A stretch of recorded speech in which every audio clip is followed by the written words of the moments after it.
क्षत्रियों ने ऐसा क्या किया है? अरे क्षत्रिय एहसान के फरामोश नहीं है, वो हमारे एहसान को मान रहे हैं। क्योंकि जब क्षत्रिय कुल का सूर्य डूब रहा था, जब क्षत्रिय वंश का सूरज डूब रहा था, रघुवंश का राज सिंहासन खाली था, 60,000 वर्ष की उम्र में संतान नहीं हुई, उस समय भारत के ब्राह्मणों ने पुत्रेष्ठ यज्ञ किया और कहा क्षत्रिय वंश को समाप्त नहीं होने देंगे क्योंकि ये धर्म के रखवाले हैं। उस समय चक्रवर्ती सम्राट दशरथ के यहाँ ब्राह्मणों ने पुत्रेष्ठ यज्ञ किया।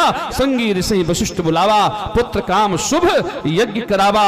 अगर क्षत्रिय परिवार से कोई पैदा हुआ है और उसके परिवार में क्षत्रित्व में कहीं संदेह नहीं है, वो ब्राह्मण का उपासक होगा, धर्म का उपासक होगा, सत्य का उपासक होगा। वो कभी ब्राह्मण और संतों का अपमान नहीं करता है, वो सीधे कहता है हमारे वंश की वृद्धि तो वशिष्ठ के द्वारा हुई है, नहीं तो क्षत्रिय तो समाप्त हो गया होता प्यारे। तो उस समय ब्राह्मणों ने अपने तेज के द्वारा पुत्रेष्ठ यज्ञ किया। संगी ऋषि वशिष्ठ बुलावा, पुत्र काम शुभ यज्ञ करावा।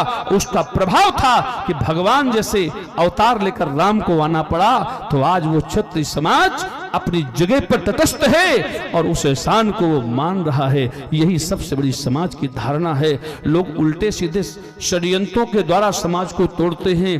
किसी संत के पास बैठो, विद्वान के पास बैठो, क्षत्रिय ब्राह्मण का संबंध क्या है? जैसे शरीर में आत्मा और देह है, आत्मा न हो तो देह निरर्थक है, अगर देह न हो तो आत्मा कहां बैठेगी? इसी तरह ब्राह्मण और क्षत्रिय का समाज में अस्तित्व है। ये दोनों न हो तो शायद समाज की रचना मिट जाएगी प्यारे, ये समाज की संरचना समाप्त हो जाएगी। वेद मत है।